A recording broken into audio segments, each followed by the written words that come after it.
Vamos começar? Tá pronto? Tô. Tá? Opa. Então tá bom. Vamos lá. Pode passar o primeiro aqui.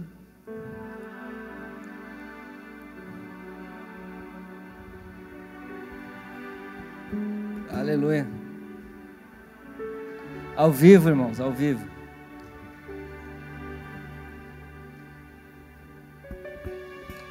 Opa, acharam o botão ali, né? Glória a Deus. O homem completo. O homem completo, em termos bíblicos, é o homem teleios, palavra grega que significa pleno, finalizado. Ao referir-se à frase que Jesus disse na cruz, está consumado, o termo grego usado na Bíblia é teleios. Jesus é o nosso modelo máximo de homem completo. Então a gente pode perceber aqui, irmãos, que Jesus ele foi o modelo de homem teleios, aquele homem que era completo, que ele entendeu o seu propósito, o seu chamado, e ele entendia claramente como ele deveria se mover sobre a terra. O problema é que hoje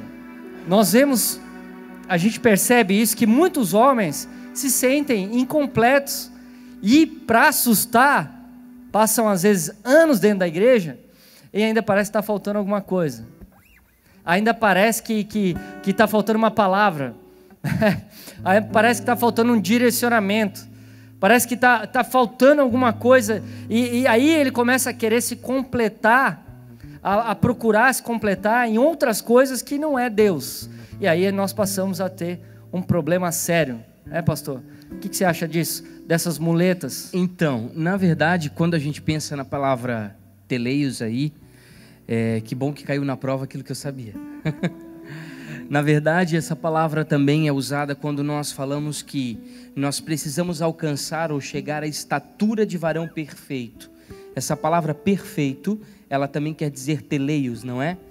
E, biblicamente, quando o Senhor nos chama para a seara, nos chama para a evangelização de todos os povos, nos chama como igreja nesse papel transformador da sociedade, ele estabelece que nós seríamos, na verdade, pescadores de homens. Não é? Quando aquela palavra vidas ali, ou muitas traduções bíblicas usam almas, no original ela quer dizer homens.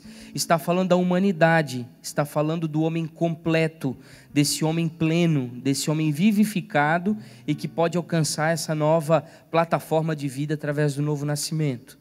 Então, nós como igreja, nós não temos apenas a ideia de ministrar alguém na área espiritual. Nós como igreja, nós precisamos trabalhar o espírito, a alma e o corpo. Ou seja, nós precisamos dar diretrizes claras para que toda a vida do ser humano seja transformada. Seus relacionamentos diários, interpessoais, seja no seu ambiente de trabalho, seja na sua família, dentro do ministério, a sua vida interior, né? Então, todas as suas funções, né, em relação à vida, elas precisam alcançar esse patamar aqui. É importante que se diga que nós podemos, né, ter muitas referências. É importante que nós tenhamos pessoas em quem nós podemos nos espelhar. Muitas vezes nós gostamos do fulano A, do fulano B, do fulano C, do jeito que esse prega, do jeito que esse canta, do jeito que esse leva a vida. A gente até se inspira nessas pessoas. Quando a gente lê, por exemplo, a biografia de grandes avivalistas, homens de Deus, né, que transformaram a história da igreja histórica, a gente começa a pensar que a gente gostaria de ter algumas das características que esses homens tiveram, né? E a gente olha para eles e a gente busca então referência, mas modelo é um único só, que se chama a pessoa de Jesus Cristo. Jesus é o modelo que nós precisamos buscar, Ele é o foco, Ele é o centro, e nós precisamos restaurar isso novamente. Amém? Homem completo, propósito inacabado. Né? Pode passar. Homens são casas. Hebreus 3:4. Porque toda casa é edificada por alguém, mas o que edificou todas as coisas é Deus. Hebreus 3:6. Mas Cristo é fiel como filho sobre a casa de Deus, e esta casa somos nós, se é que nos apegamos firmemente à confiança e à esperança da qual nos gloriamos. Se todo homem também é uma casa, ele precisa permitir manutenção interna. Esse é um ponto que é muito complicado para o homem permitir que aquilo que ele interiorizou, aquilo que ele trouxe para dentro, aquilo que ele tem como certeza de conduta, ser mexido. Quando ele traz algo que é uma certeza para dentro, é muito difícil para ele permitir que alguém mexa naquilo, que remova aquilo. Mas aquilo pode causar danos, dia após dia pode causar danos ali, pode trazer consequências, e às vezes o cara se fecha para essa manutenção interna, né? Ele não consegue deixar que ninguém toque seu coração de verdade, que ninguém remova o que precisa ser removido. Pode passar. Eu estou construindo algo para a gente poder caminhar aqui. Casa edificada, Efésios 5, 25, 27. Maridos, amem suas mulheres assim como Cristo amou a igreja e entregou-se a si mesmo por ela. Aí vem o motivo disso, para santificá-la, tendo-a purificado pelo lavar da água mediante a palavra e apresentá-la a si mesmo como igreja gloriosa, sem mancha, nem ruga ou coisa semelhante, mas santa e inculpável. Então, se o homem ele é uma casa que ele se permite trabalhar, se ele é uma casa que é uma casa edificada, ele vai conseguir edificar a sua esposa e a sua esposa vai conseguir edificar a sua casa. Você consegue entender?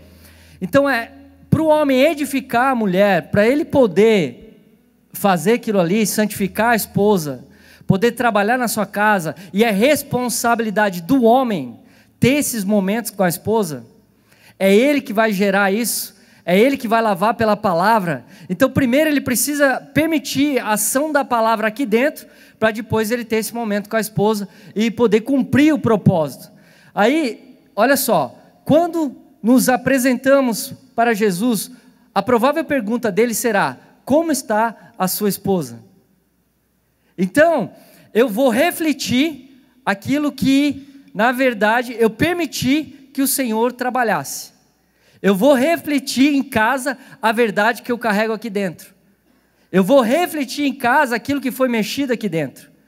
Pastor Jackson trabalha com cura, né, e cura interior, e tem uma vasta experiência nisso.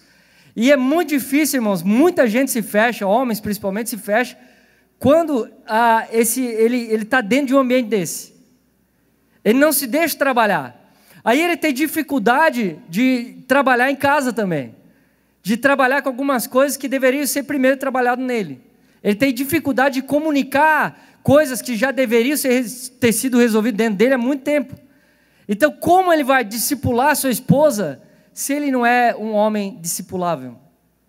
Né, pastor?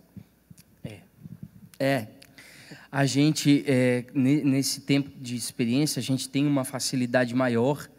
Eu não sei se porque as nossas amigas e esposas mulheres, elas falam mais do que nós, né? Já é comprovado, inclusive, cientificamente, que elas falam infinitamente mais do que o homem. Mas elas têm uma facilidade muito maior de expressar sentimentos, de falar como elas estão se sentindo numa determinada situação, revelar os principais problemas, e se quebrantar diante de uma determinada situação. Nós, homens, infelizmente, a gente gerencia uma conversa para não ter que tocar no ponto da dor. A gente vai trabalhando, andando em círculos, para justamente não ter que tocar no lugar onde a gente sabe que vai ser confrontado, onde a gente sabe que vai ter dificuldade de lidar, porque nós queremos sempre achar culpados, né? E foi muito interessante aqui a proposta que o pastor Gladson colocou, porque a primeira pergunta que Cristo vai fazer é como a gente tem cuidado das nossas esposas, né? E é interessante que Deus ele faz essa pergunta, né, para Adão e Eva, onde eles estavam, quando eles estavam escondidos. E os anjos, quando vão estar com Abraão, eles perguntam: Abraão, onde é que está Sara, tua mulher? E ele diz: está na tenda. Então, quer dizer, Deus sempre pede conta, né, do nosso primeiro ministério, que é o nosso casamento, que é a cobertura do nosso lar. E como sacerdotes, nós precisamos ter a habilidade de entrar nesse lugar. Nós entendemos que falar é mais do que terapêutico. Falar é bíblico. Embora o nosso falar, ele organize o nosso pensamento, a Bíblia expressa inúmeras vezes que é um princípio redentivo a confissão. O problema é que nós gerenciamos sempre conversas e aí nós usamos meias verdades por causa do nosso orgulho, da nossa presunção ou até mesmo da nossa formação, né? Desde a infância a gente foi ensinado a não chorar, porque isso era coisa de mariquinha, a gente não podia expressar nossos sentimentos porque isso não era coisa de homem. Então a gente foi formatado pela sociedade a sempre esconder o que a gente está sentindo em determinadas situações, para tentar gerenciar a conversa.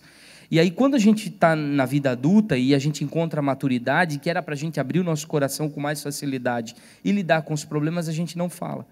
Então, o que eu tenho de retorno de problemas de libertação, o que eu chamo de retorno? Por exemplo, a pessoa vem, passa pelo processo de aconselhamento, às vezes passa pelo processo de libertação quando está pronta, e depois ela vai, então, para um processo de reeducação. Ela vai, através da luz da palavra de Deus, através de um processo de relacionamento com a palavra, voltar a viver. E aí, então, o retorno que eu chamo é que muitas vezes essa pessoa volta com o mesmo problema, com as mesmas queixas. A maioria dos retornos que nós temos é com homens. Por quê? Porque, na verdade, enquanto a gente está conversando, ao invés de usar de verdade, usa meias verdades. Oculta pecado, esconde atrás do tapete, bota atrás da cortina, não é sincero com as confissões. Então, assim, acha que o que o pastor vai pensar de mim se acaso ele souber que eu pratiquei isso, né? Eu costumo dizer que nessa altura do campeonato a gente já não se assusta com mais nada, porque a gente ouviu de tudo. E eu me sinto privilegiado quando alguém consegue abrir o coração e dentro de um processo de libertação, de uma confissão, consegue falar tudo. Por quê? Porque essa pessoa está confiando na gente. Então, se estabelece ali uma relação de amizade verdadeira. Então, você não precisa mais usar máscaras, você não precisa mais criar um personagem para construir um relacionamento. Você não precisa mais provar para ninguém que você é alguém diferente. Ali, diante de Deus, você deixa as máscaras caírem e você literalmente volta ao Éden, né? Volta a ficar nu e não se sentir envergonhado. Então, você volta a ser transparente diante de Deus. Essa é a grande sacada. Mas falar é preciso. Infelizmente, se a gente não se trata, não há esperança para a nossa casa. Deus, Ele não fez distinção em relação a valores. Existe agora, né, a gente sabe que existe toda uma doutrina de bastidores marxista, né, que estruturada em Engels, comunista. E eu não falo só de presidência da República, eu falo de bastidores do governo que já estão assentados nas mesmas cadeiras eletivas há 40 anos, desenvolvendo leis e influenciando normas brasileiras, que hoje nós estamos, essa semana eu assisti na TV, um prêmio do MEC para professores de escola pública e estadual, em que você precisa construir uma redação, um trabalho, uma tese sobre igualdade de gênero, justamente para desconstruir a imagem do homem na sociedade, tirar o homem da posição de governo, que é a posição bíblica. Então, nós não estamos falando que o homem é mais importante do que a mulher, ou a mulher é mais importante do que o homem. Não está no campo do valor, está no campo das funções. E quando se fala de funções, fala-se de papéis. E quando se fala de papéis, está se falando de princípios. Então, Deus, Ele nos constituiu sacerdotes, governos dos nossos lares. Então, se Deus é a glória do homem e o homem é a glória da mulher, o homem precisa estar alinhado com Deus para que possa alinhar sua esposa e alinhar toda a sua casa. Então, se nós não passarmos, primeiramente nós, por um processo de cura, de restauração e de alinhamento, não adianta que não vai ter esperança para quem está do nosso lado. Sua esposa vai ralar o joelho de tanto orar, vai perder peso de tanto jejuar, mas se o homem da casa ele não entender que ele é o teto e que se ele está desalinhado, tem furo no telhado, vai chover dentro de casa, não tem jeito. Ele precisa estar alinhado com Deus. E é incrível porque muitas vezes a mulher ela vem e ela pede para que o homem seja atendido, para que o homem procure um pastor e tudo mais. Aí o camarada resolve marcar para poder resolver o problema em casa. Porque até então, para ele, está tudo certo. A esposa procurar um pastor... Às vezes ela que liga, inclusive. Né? Né? E aí ele vem só para a mulher, para se livrar do problema da mulher. Né? Para a mulher não pegar mais no pé e tal. E ele vem e fica ali, né, tomando horário e aquela coisa toda. E fala o que convém falar e vai embora achando que está tudo certo. Só que o princípio espiritual é o homem estabelecer em casa. Se a mulher reclama... aquilo já está dizendo a ele que o que está sendo estabelecido está errado. Se a mulher procura um pastor para que ele aconselhe o marido, se ela já está procurando socorro em outro lugar, fora da aliança, né? Fora do casamento, do lugar, do ambiente, é porque já tem algo errado, né? Então, o camarada era o primeiro a reconhecer, né? Poxa, se a minha mulher foi procurar um pastor porque não conseguiu resolver em mim, então eu preciso rever algumas coisas. Então, a mulher sempre vai ser o resultado do seu discipulado. Eu gosto muito dessa passagem que fala que mostra, né, que a mulher foi tirada da costela de Adão, porque é exatamente isso, é um princípio espiritual. A mulher é aquilo que saiu de dentro de você. Tem umas coisas muito interessantes ainda em Efésios 5, daria para ministrar a noite inteira aqui sobre isso, né? A gente sempre faz essa analogia, né? O primeiro Adão, Deus lhe deu um sono e ele dormiu, e cortou então da sua costela e tirou do seu lado Eva. Então, de um homem, Deus tirou uma mulher. O segundo Adão, que é Cristo, quando estava na cruz, foi transpassado por uma lança no seu lado. E dele saiu sangue e água. E nesse momento é instituída a igreja, a noiva de Cristo, né? Que somos cada um de nós, que nascidos de novo, estamos sendo preparados, ataviados para as bodas do Cordeiro através da ação do Espírito Santo. E de um varão, que é Cristo, que a palavra varão no original quer dizer um senhor respeitável, Deus está tirando uma senhora respeitável, que precisa ser essa, sem mácula, sem mancha, sem ruga, santa, irrepreensível, sem coisa alguma, né? Então, nós estamos nesse processo de restauração de todas as coisas. Agora, assim como Cristo, né? Então, quando sai dele sangue e água, fala sobre a justificação e sobre purificação. Fala aquilo que você recebeu no momento da salvação e aquilo que é o processo que vai acontecendo à medida que você vai caminhando com Deus. E no casamento acontece a mesma coisa, né? Nós, como maridos, precisamos dar a vida pelas nossas esposas para que da nossa morte em Cristo nós possamos gerar uma adjuntora à altura. Então, quando nós morremos em Cristo, nós geramos uma esposa à altura para o cumprimento do propósito. E através da palavra, nós também a purificamos. Assim como Eva, ela foi enganada, engodada pela sua concupiscência através da ação, né, de Satanás no Éden, quando ela foi ali engodada em relação ao fruto, em relação à pessoa de Deus, colocando em dúvida, né, a posição do Senhor, ela foi muito danificada na questão da sua audição espiritual. Então as mulheres, elas são levadas muito mais pelo que elas ouvem do que pelo que elas veem, né? Nós homens somos extremamente visuais, porque Adão olhou para o fruto, né? Ele viu o fruto, mas ele não teve contato direto com o adversário, com o diabo. Agora Eva não, Eva teve contato direto com Satanás e ela permitiu que a sua voz pudesse acessar o seu coração. Quando o homem ele permite que a voz de Satanás seja mais intensa do que a própria voz dele dentro do lar, ele está com problema. Então nós precisamos a purificar através do que, gente? Através da palavra. Qual é a palavra? A palavra da verdade. Então, e não só com discursos, né? Principalmente isso, que seja com atitudes, porque nós vamos nos transformar em falsos moralistas e hipócritas, que cobramos das nossas esposas uma postura espiritual que nós não damos. Então nós acabamos cobrando que elas orem quando nós não oramos, nós cobramos que elas venham à igreja quando nós falhamos, nós cobramos que elas participem de um ministério quando nós somos omissos e negligentes em relação à casa de Deus. Nós queremos que a nossa família viva um relacionamento intenso com Deus quando nós fugimos dele. Então a gente quer às vezes que os nossos filhos, nossa esposa compense a nossa falta de transformação interior. E isso não cabe. Então é através da palavra, essa palavra que transforma, essa palavra que vivifica, que te transforma e que você consegue transformar o outro através do exemplo. Amém? E a mulher tem um senso de percepção enorme, ela sabe quando o cara não está muito bem resolvido aqui dentro. Então ela tem isso nela. E o camarada precisa estar muito bem resolvido aqui dentro para poder discipular a sua casa mesmo, né? Provérbios 14:1, toda mulher sábia edifica a sua casa, mas a tola a derruba com as próprias mãos. É interessante, irmão, se é o homem que edifica a mulher, que vai construir, que vai discipular a mulher, é esse processo que vai deixar a mulher sábia.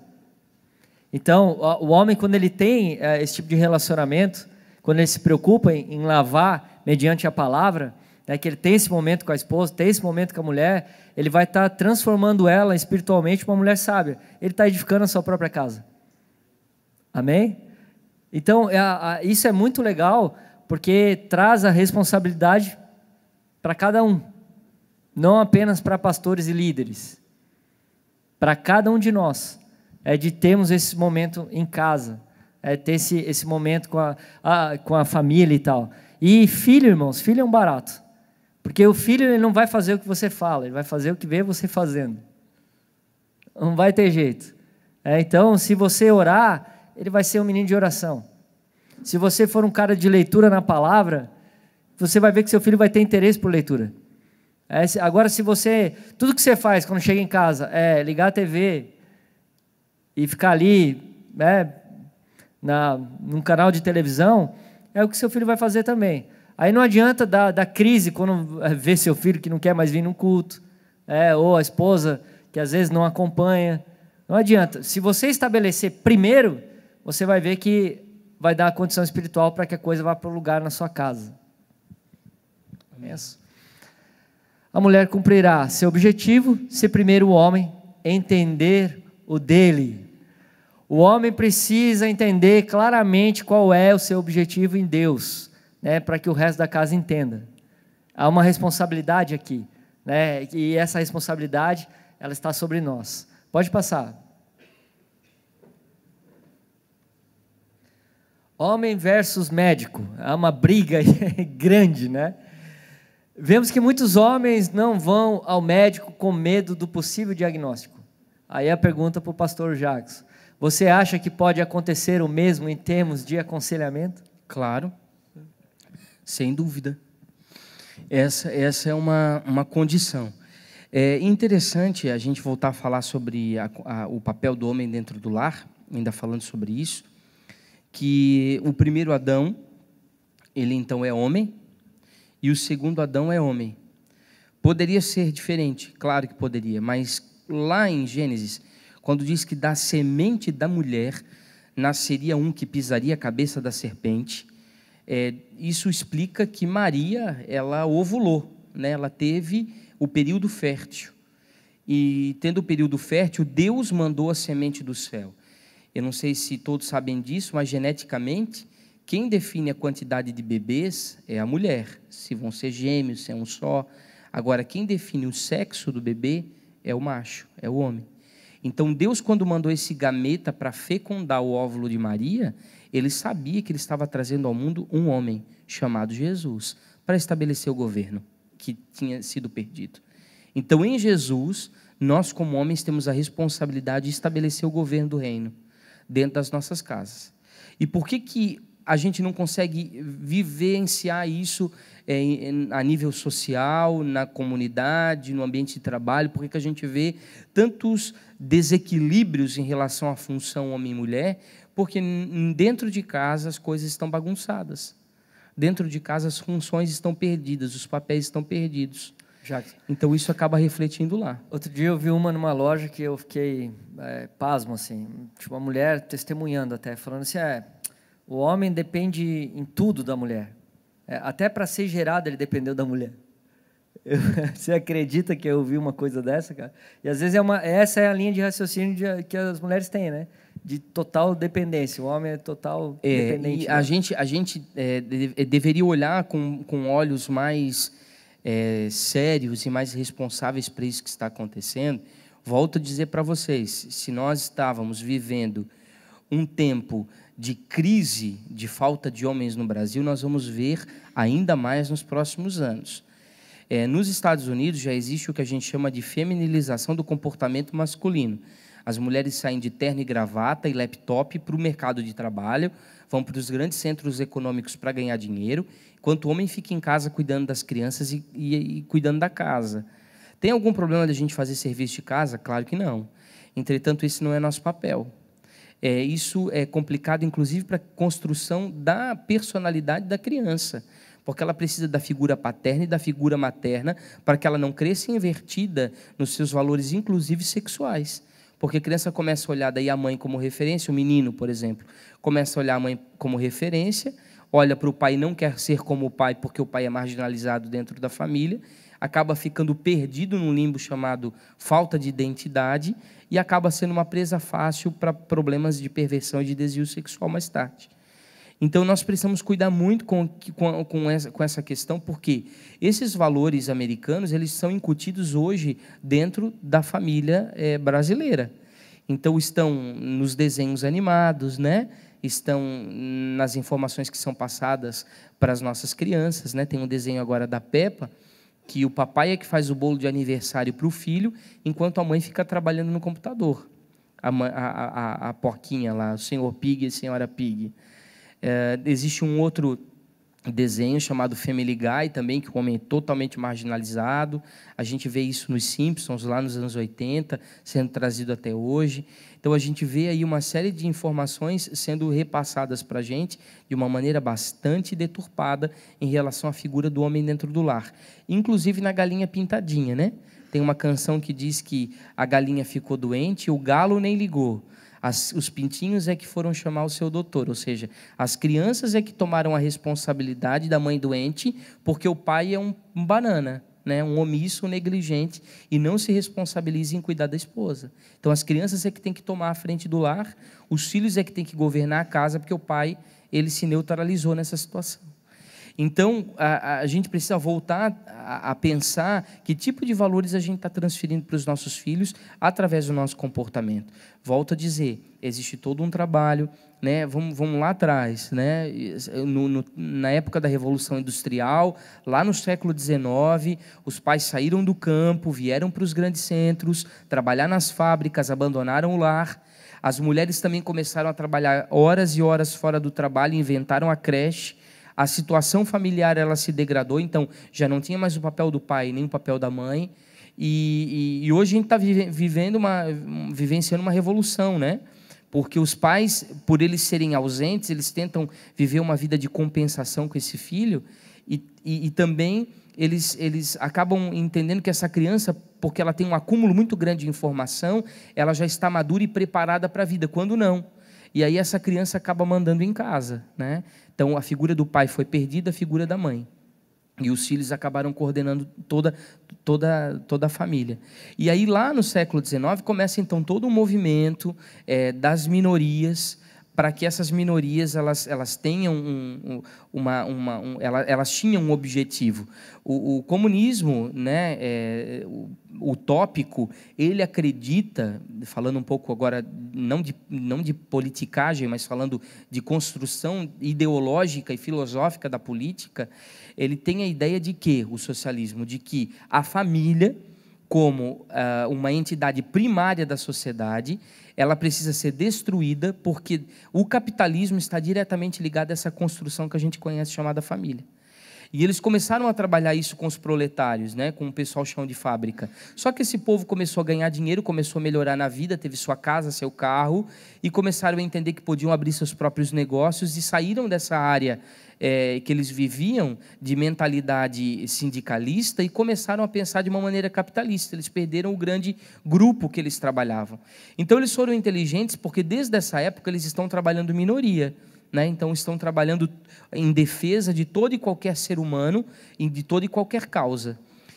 Para que vocês entendam, então, o projeto deles no Brasil hoje é desconstruir a figura do pai. Então, logo nós já vamos ter na nossa certidão de nascimento não mais o nome do pai e o nome da mãe, mas vamos ter progenitor A e progenitor B, para que não haja mais a figura do pai. E eles existem também todo um trabalho do feminismo para que a mulher ela saia de dentro de casa, ela comece a ganhar seu próprio dinheiro, ela tenha sua independência financeira, ela comece, então, a negligenciar a educação dos seus filhos, a terceirizar a educação para a escola, e esse homem, então, ele acaba sendo marginalizado.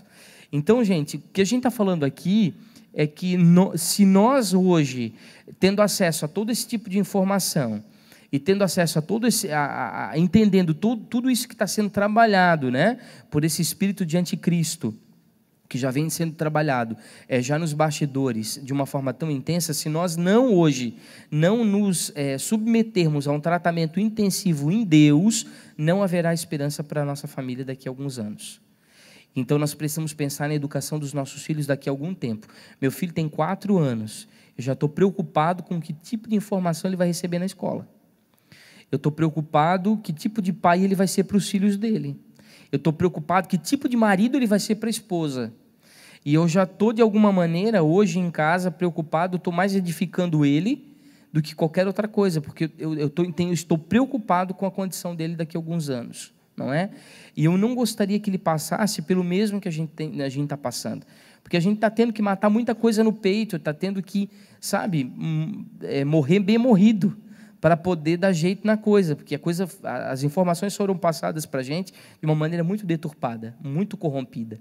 E a gente está tendo que fazer muita coisa que não precisaria fazer se a gente tivesse tido um bom acesso. É bom lembrar que paternidade espiritual, embora esteja sendo pregada de uma forma tão intensa hoje, ela é uma verdade bíblica de muitos anos atrás. E sempre se esperou que o pai biológico também fosse o pai espiritual. Os judeus trabalham assim.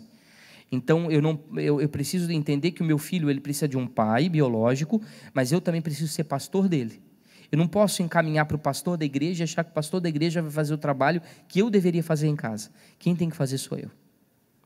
Então, eu não posso tratar igual o médico, não. Quando a gente vai para o médico, gente, a gente já vai doente. Quando a gente procura o médico, a gente já está para lá de Bagdá 3 coqueiros. A gente já está sentindo dor, já está sentindo febre, a gente já não aguenta mais, a esposa tem que pegar o telefone e ligar, porque nós não temos hoje nenhum tipo de hábito de medicina proativa, né? A gente não faz exames de rotina, nós só procuramos, na verdade, o médico quando a gente tem problema. E o que acontece conosco em relação à nossa espiritualidade é a mesma coisa. Quando explode a bomba e que a gente não consegue mais lidar com o problema, quando o casamento já está indo para as cucuias, quando o filho já está dando problema, não é? Porque é muito interessante o que o pastor Gladys está falando sobre a questão dos nossos filhos aprenderem com o que a gente faz, que isso é algo que a gente precisa acordar. Porque enquanto os nossos filhos são pequenos, a gente ainda consegue trazê-los para a igreja, porque eles não têm ainda nenhum tipo de poder de argumento para discutir ou para trazer objeção em relação aos teus posicionamentos. Mas por que muitos pais hoje estão tendo problema na adolescência? Porque a adolescência é a segunda visitação da infância. Então, aquilo que você não tratou lá na primeira infância, na adolescência vai aparecer com tudo. Então, você achou que você olha para o teu filho e diz, meu Deus, eu estou convivendo com um estranho dentro de casa, porque ele fala coisa que eu nunca imaginei, ele age de uma maneira que eu nunca pensei, ele está tendo atitudes que eu nunca imaginei na minha vida que ele teria. Só que o que acontece? É que nós somos tão omissos e negligentes, e o tempo passou tão depressa, que a gente não se deu conta de que deveria ter construído alguns fundamentos. E aí a gente deixou passar batido. E mais tarde vai ser complicado trazer isso de volta. Então não espere, gente, um filho apresentar um problema de desvio sexual ou com drogadição, o seu casamento começar a apresentar problemas seríssimos de vazamento e rachadura na sua aliança, para começar a pensar na possibilidade de procurar ajuda. Comece hoje, tem todos os cursos aí para você fazer, tem aconselhamento disponível.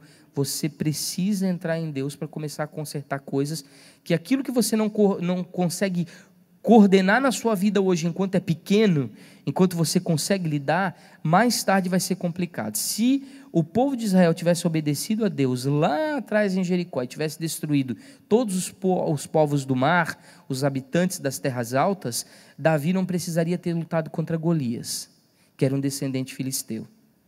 Então, tudo que a gente não mata enquanto é pequeno, mais tarde vai dar problema para a gente, porque a gente vai ter problemas grandes demais para resolver. Vai ficar praticamente impossível lidar com a situação. O diagnóstico ele vai vir de qualquer forma. Ou ele vem com você procurando alguém que possa te aconselhar sabiamente através da palavra, ou você vai ver depois o diagnóstico vindo, se concretizando, às vezes no pecado do filho, na postura da esposa. De qualquer forma, vai vir um diagnóstico. Aí eu prefiro lidar com a coisa antes e resolver prontamente do que depois que já, né, se instalou de uma forma maior, que já causou um problema muito maior. Pode passar. Valor próprio.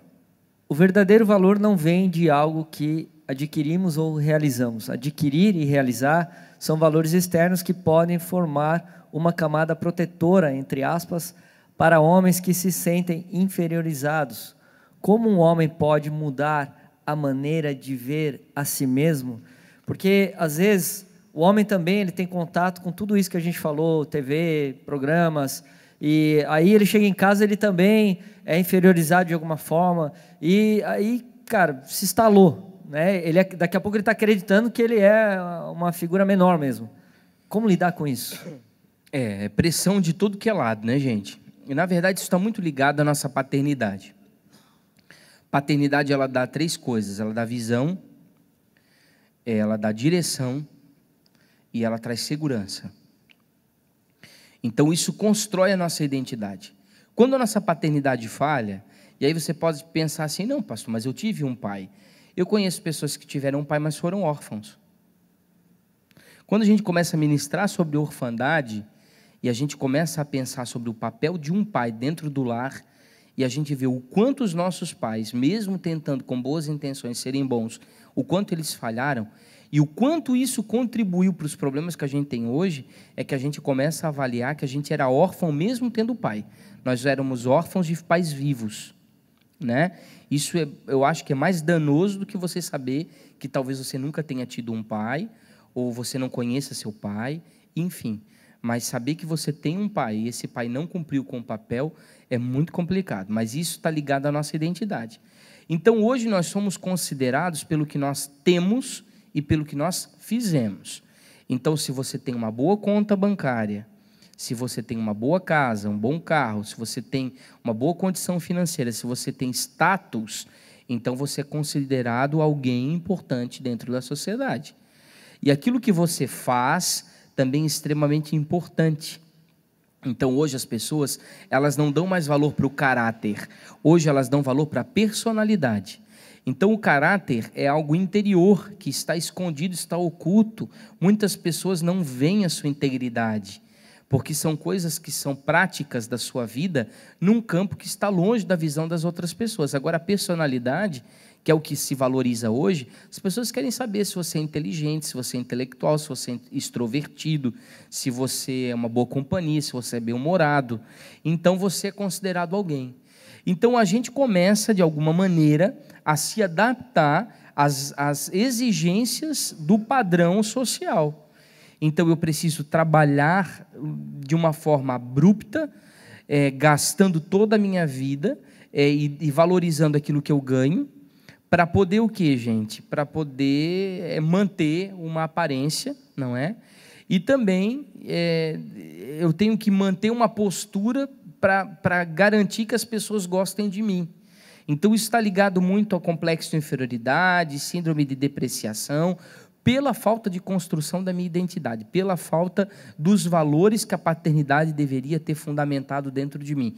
Quando o pastor Gladson diz que nós somos uma edificação, nós somos uma casa, a paternidade ela é que coloca esses tijolos no seu devido lugar para a construção equilibrada e saudável da nossa identidade. Se isso fica desregulado, em desnível, você acaba apresentando alguns problemas mais tarde. Por que muitos homens, as mulheres, quando descobrem uma coisa abominável que o homem pratica, sem ela saber já há anos, elas ficam assustadas. Ela diz, meu Deus, eu estava dormindo com um estranho e não sabia. É porque nós estamos tão condicionados a viver um falso personagem e usar máscara para os outros, para obter coisas e para ser o que as pessoas esperam, que a gente acaba desenvolvendo praticamente uma dupla personalidade. A gente acaba tendo uma vida oculta ou uma vida particular, paralela à vida que nós apresentamos para os outros, que é muito fedida, que tem sujeira para mais de metro debaixo do tapete. Então, nós precisamos ter um compromisso de ser primeiro antes de ter e antes de fazer. Então, Deus quer que nós sejamos filhos. Não que nós tenhamos um discurso de filhos ou que nós façamos uma postura de filhos, mas que efetivamente nós sejamos. Quando você primeiro antes de ter e antes de fazer, as outras coisas elas vão ser consequência. Claro que é importante demais trabalhar, claro que é importante demais alcançar níveis de sucesso, porque isso também te traz recompensa, não é? Afinal de contas, é o fruto do seu trabalho, é o resultado da sua dedicação, da sua transpiração, mas isso não desenha quem você é, porque há muitas pessoas que no padrão social mundano têm sucesso, mas que no oculto são extremamente um zero à esquerda, são vazios, são ocos, só são uma aparência, não é? E outros também que criaram um personagem para agradar pessoas. Isso é uma dificuldade incrível, né? Mais entre homens do que em mulheres, a gente não consegue dizer não. A gente entra num nível de passividade que a gente não sabe dizer não, porque a gente fica preocupado com que aquilo que as pessoas podem pensar a nosso respeito, se acaso a gente vir contrariá-las ou não preencher as suas expectativas em relação a nós. Porque a gente quer atender as expectativas de todo mundo. Não, peraí. Eu tenho prioridades, eu tenho necessidades, eu tenho desejos. Eu tenho que ter uma escala de prioridades na minha vida. Eu tenho que estabelecer aquilo que é prioritário, aquilo que é de primeira ordem, aquilo que é a primazia. Não posso negociar esses valores. Então, depois de ser, aí eu posso começar a fazer para então ter. Não trocar esses valores, que é o que o curso do mundo desenha. Então, por isso que conversa entre homens é uma sessão vantagem, né? É quem fez isso, quem fez aquilo, quem comprou isso, quem comprou aquilo, quem trocou aquilo, quem está se dando melhor. Parece que as pessoas se reúnem nos ferinos para contar a vantagem da semana, né? Então, por quê? Porque querem se destacar no grupo, que querem se destacar, mas você não precisa disso em Deus. Se você já então descansa, porque quem quer provar para alguém que é alguma coisa é porque não é. Então não tenta, sabe, mudar a sua personalidade para se encaixar no que os outros esperam. Seja você. Identidade é fundamental. Quando a gente recebe a identidade de filhos, a gente recebe o fundamento dessa construção. Amém? Me sentindo inferiorizado, como é que eu saio disso, cara? Tipo assim, se instalou aqui dentro, estou convencido. Que tipo de ajuda eu posso procurar? Qual é a maneira certa de procurar essa ajuda? Porque se convencer, né, de algo que você acredita é complicado. Né? Isso parte de uma série de situações, né, pastor? Assim, tem o fato de que os nossos pais, eles são, na verdade, os primeiros profetas sobre a nossa vida. São o primeiro modelo de autoridade. E aquilo que eles liberam para nós acaba virando sentença. Então, muito do que nós vivemos hoje foi fundamentado por aquilo que nós recebemos na nossa formação familiar, desde a tenridade, né? Lá em casa, quando a gente ouvia o pai, a mãe, os irmãos, a gente foi recebendo algumas informações. E a gente foi valorizando algumas coisas em relação a isso. Quando a gente fala de novo nascimento, a gente não vai falar de um rompimento com a nossa família, mas a gente vai falar de um rompimento com esses valores que já não cabem mais com esse novo estilo de vida que Deus quer. Então, quando eu falo de novo nascimento, eu tenho que morrer mesmo para essa velha vida e nascer em Cristo. Então, o que de fundamental eu posso fazer para mudar essa questão da inferioridade? Primeiro, relacionamento com a palavra, porque a palavra vai me dizer quem eu sou, porque a palavra, né, quando ela entra em movimento, é o verbo, e o verbo é Cristo. Então, o verbo me transforma, Cristo me transforma. E a partir desse momento eu recebo a identidade como filho de Deus. Sabendo que eu sou filho de Deus, todas as outras coisas, elas acabam sendo resolvidas. Eu preciso entrar nesse lugar de identidade de filho. Se tem uma coisa que nós precisamos buscar nesse tempo da igreja, e eu costumo sempre falar isso, é fazer com que nós sejamos treinados nisso. Quando o camarada aceitou Jesus aqui na frente, ele é levado para aquela salinha, os primeiros fundamentos da fé cristã seria entender Deus como Pai e se entender como filho, como herdeiro. Se você fundamenta isso no coração de um cristão, o diabo não lhe rouba mais nada, porque ele vai saber que ele é filho de Deus e Deus é seu Pai. Então ele tem um fundamento para construir qualquer outra coisa na sua vida. E a inferioridade nunca lhe pega. Ele nunca vai se achar menor, porque ele vai saber que ele está vivendo aquilo que Deus tem para ele. Quando você tem um senso de quem você é, você recebe a identidade para o propósito. O propósito é revelado ao seu coração. E o propósito sendo revelado, eu vou entender que todas as bênçãos já foram estabelecidas com Cristo nas regiões celestiais, conforme Efésios capítulo 1, e tudo está à minha disposição em Jesus. Como filho, eu entro nesses lugares e me apodero dessas verdades. E está tudo resolvido. Simples assim. Alguém tem alguma pergunta? Eu preciso agora de um... Eu esqueci do patins. Eu falei que ia comprar um patins para o pastor Juliano. Só que eu vou ficar sem microfone. Pode fazer a pergunta. Tudo bom, Jackson? Oi, Thiago. Eu até anotei, tá, para falar certinho aqui, mas eu vi essa semana até uma ministração sua falando sobre o rito de passagem. Sim. Né, que eu acho que é super importante quando a gente está falando sobre homens, é que eu também vim dentro desse meio onde a gente acaba descobrindo que a gente é homem quando o pai introduz a gente a esse mundo. Sim. E muitas vezes é de forma equivocada, errada, né? Talvez aí dentro da prostituição, ou muitas vezes na primeira cachaçada e assim por diante. Coisa que não acontece dentro de outras culturas. Isso seria uma saída hoje para a nossa sociedade, falando de igreja, esse posicionamento, entender quem ele é e fazer esse rito de passagem para os jovens de uma forma saudável e dentro dos princípios bíblicos? Sim. A gente não pode entender que o rito de passagem é só o bar mitzvah, né? Porque na cultura judaica existe uma festa em que o menino tem 13 para 14 anos e aí se faz uma celebração diante de toda a sinagoga e aí essa criança ela vai saber textos da Torá, da lei mosaica, de cor, e ele vai recitar isso diante dos rabinos. E ali, então, é feita uma festa, um ritual de passagem, que esse menino ele passa de um período de infância para um período de construção da maturidade. Então, é como se fosse um aniversário da maturidade. A partir daquele momento, esse menino, inclusive, ele já assume algumas responsabilidades até no campo profissional, juntamente com o pai, no ramo dos negócios em que ele está atendendo. Mas o que eu digo? Na verdade, é uma construção que vem antes. Então, a festa do Bar Mitzvah é só uma celebração, o ápice de algo que já vem acontecendo em casa, dentro da cultura, do pai transferir o coração, ensinar a própria palavra de Deus, os princípios morais e éticos da lei judaica. Então, existe uma transferência, existe um contato de relacionamento mais profundo entre o pai e o filho, que faz com que a identidade do pai seja cravada no filho.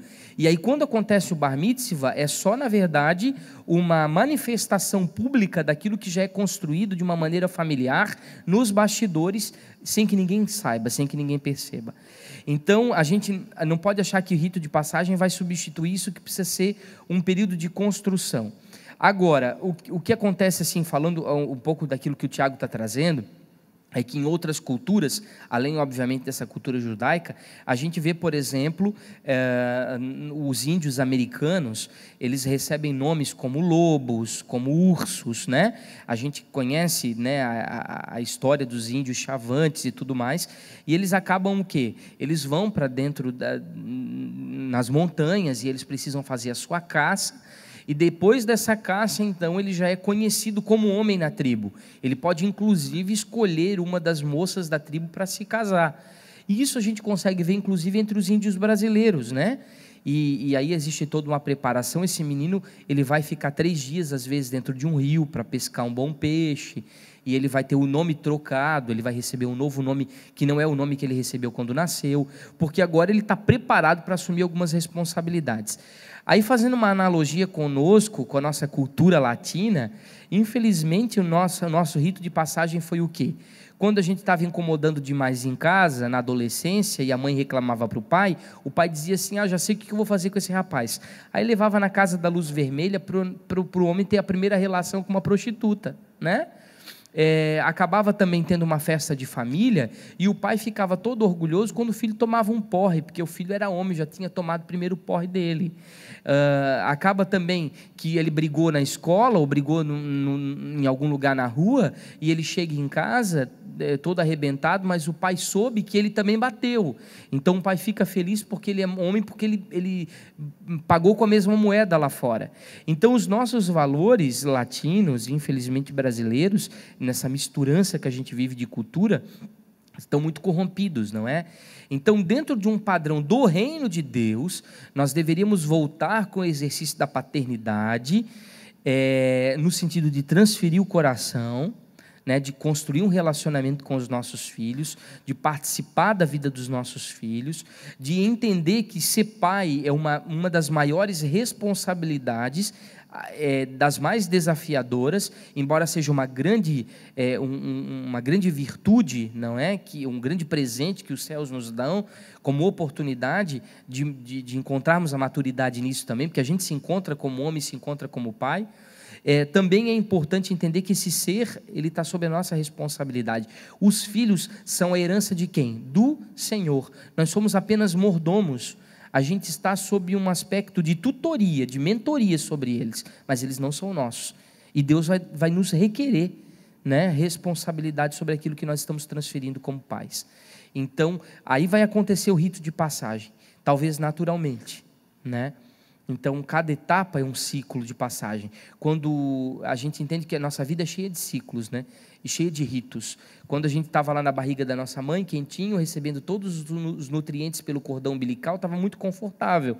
Mas, de repente, a gente sente ali uma situação complicada, está na hora de nascer, bora nascer. Agora, aqui fora, vai ser tudo diferente. Estou sujeito a vários vírus, bactérias, doenças, enfim, mas eu tenho que ter a proteção do pai e da mãe ali. Quando eu saio de casa para ir para a escolinha, e aí eu vou ter que me socializar com crianças que eu não conheço, eu também estou saindo do conforto da minha casa, do cuidado do pai e da mãe, estou indo lá. Quando eu saio do jardim e eu vou, então, eu lembro que quando eu saí da 4ª série, eu chamava a professora de tia. Quando eu fui para a 5ª, trocava aula a cada 45 minutos, era um professor diferente, e que não aceitava que a gente chamasse de tia, tinha que chamar de professor. Já era uma outra mudança, era um outro rito. Quando eu sair dali e a gente vai para a universidade, é uma outra situação. Então, eu vou ter que pensar agora na responsabilidade profissional, no que eu vou fazer da minha vida. Então, cada fase é um ciclo. E o pai, estando ao lado do filho nesses períodos, vai fazer com que haja esses ritos de passagem. Rito de passagem não é só um rito, é uma vida de processos, em que o pai está ali sempre para dar a mão para o filho, para de um ciclo para o outro, ele poder transferir desse lugar de maturidade para um outro nível. Amém? Mais alguém?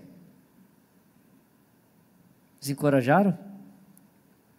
Eu vi várias mãos levantadas, então vamos continuar aqui. Vamos lá. Onde é que a gente estava? Aqui está.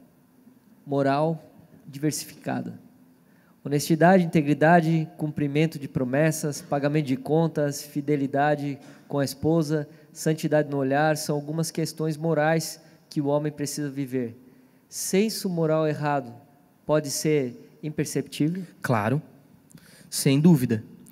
Porque nós, muitas vezes, fizemos as coisas por repetição e por reprodução, né? Porque nós recebemos uma informação, achamos que era correta, essa informação foi incutida no nosso comportamento, na nossa rotina, e se transformou num hábito.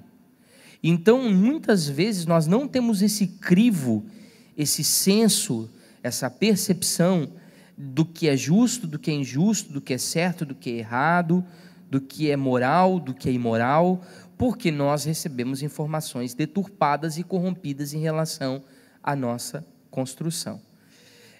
Há algumas correntes teológicas que dizem que o homem sempre sabe quando ele está fazendo alguma coisa errada. Eu concordo com isso. Entretanto, de tanto fazer algo errado e de aceitar o errado como certo, nós acabamos anestesiando os nossos sentidos e a nossa percepção. E nós entramos num processo de necrose moral. O que é isso? Eu vou gerando o princípio da lepra. Aquilo que num primeiro momento acendeu o sinal no meu painel dizendo que eu estava errado, na segunda vez que eu fizer vai acender mais lento, na terceira vez que eu fizer quase não vai acender, e na quarta com certeza ele não vai acender e nem apitar, porque já se tornou comum e normal o que é errado. Então, como é que eu consigo reconstruir isso? Estando acima da moral e da ética. Como eu posso estar acima da moral e da ética, gente? Pois a moral e a ética não é o que coordena a sociedade, sim, mas o que é moral e ético para um, não é moral e ético para o outro. Isso é extremamente relativo. E quando se fala de relativismo, se fala de pós-modernidade do mundo todo que a gente está vivendo. Que cada um tem a sua verdade. Eu preciso sair desse campo e entender algo que se chama a santidade de Deus, que está acima do que é moral e está acima do que é ético, que é algo que é estabelecido no reino como conduta para comportamento. Quando eu faço o que Jesus faz e eu entendo santidade como o meu princípio de vida, então eu passo a ser moral e ético. Aí o Espírito Santo, ele vai ser um grande auxiliador nisso, porque eu não vivo mais somente de acordo com a minha própria consciência. Agora eu tenho um amigo que está ao meu lado, que se chama Espírito Santo da verdade, que me convence do pecado, da justiça e do juízo, e que me coordena para que eu faça as coisas da maneira correta.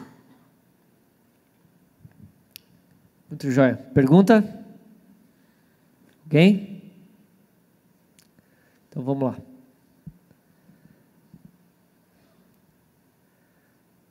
Aprisionados em um ambiente de liberdade. Lucas 13, do 10 ao 17, a palavra diz: ensinava no sábado, numa das sinagogas, e eis que estava ali uma mulher que tinha um espírito de enfermidade havia já 18 anos, e andava curvada, e não podia de modo algum endireitar-se. E vendo-a Jesus, chamou-a a si e disse-lhe: mulher, estás livre da tua enfermidade. E pôs as mãos sobre ela, e logo se endireitou e glorificou a Deus.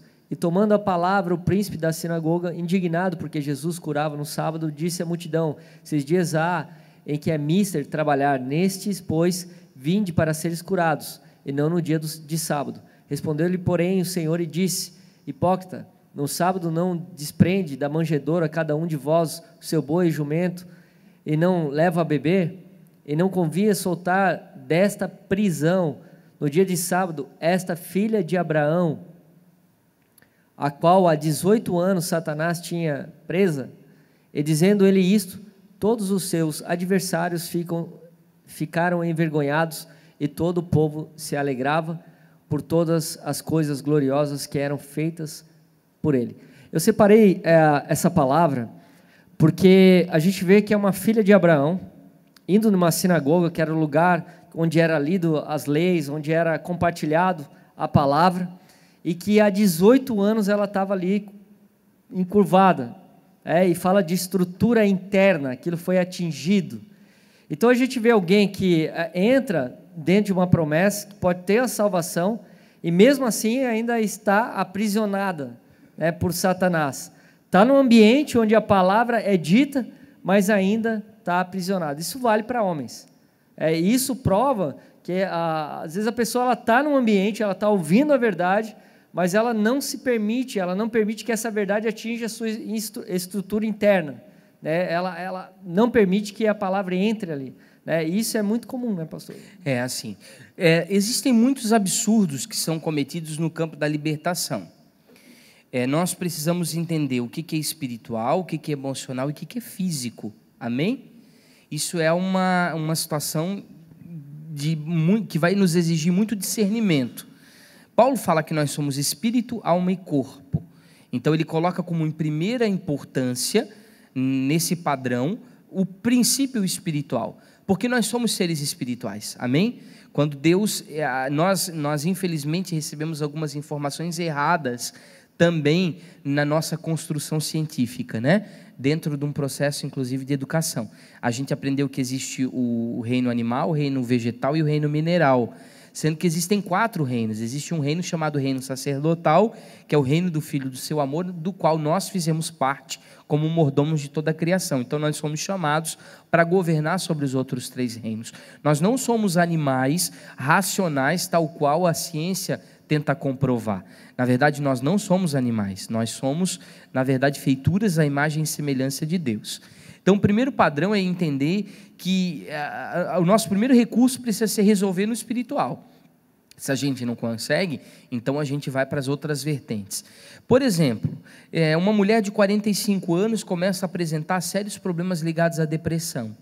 Aí você vai achar que essa mulher de 45 anos está endemoniada, quando na verdade você vai fazer um teste de saliva para verificar a cortisona, vai verificar a consistência hormonal e o equilíbrio hormonal da vida dela e vai acabar descobrindo que essa pessoa está sofrendo sérias oscilações por decorrência da menopausa. E ela não consegue mais produzir lítio, não consegue mais produzir serotonina, nem endorfina, nenhum tipo de substância hormonal que regula o humor. Ela, obviamente, vai começar a ter sérios problemas ligados à depressão, mas está ligado a um fator biológico, um fator fisiológico e não demônios.